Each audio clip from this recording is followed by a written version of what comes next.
Ara, Isabel. Ja puc parlar? Sí, parla pot comunicar. Quan tu digues. Ai, com anar? Parla! Parle. Bona vesprada. El meu agraïment al jurat, a l'Ajuntament de Paiporta. I vos volia contar que fa aproximadament un any llegia el titular d'una notícia que dia la fiscal Susana Gisbert guanya el Premi de Narrativa Curta Carolina Planells. Un titular, unes paraules que em van colpir. I em van colpir per dues raons.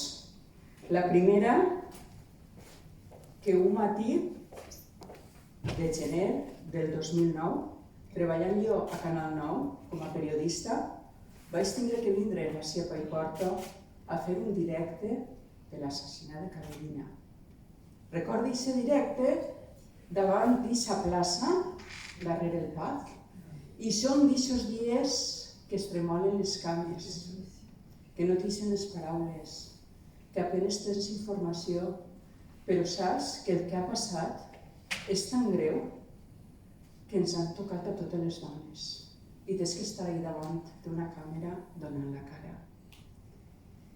L'altra raó és que després de patir assetjament fa molt complicat, molt difícil parlar d'un episodi de la vida i molt menys es fa també complicat escriure a una persona com jo, que li agrada escriure tant. Moltes vegades s'ha donat gràcies al cel per després d'això poder-ho contar. I en veure aquest titular de premsa que vos he dit, vaig pensar que em tenia que posar a escriure i que ho devia a Carolina i que ho devia a totes les dones, aquests milers, centenars de dones que han patit, que pateixen, que han patit violència masclista. Les que ho poden contar no deuen de callar i per això ho he escrit.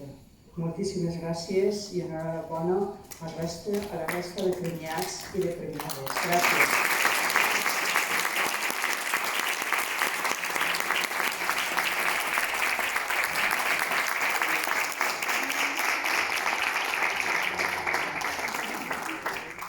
Continuem. Amanda Ferrando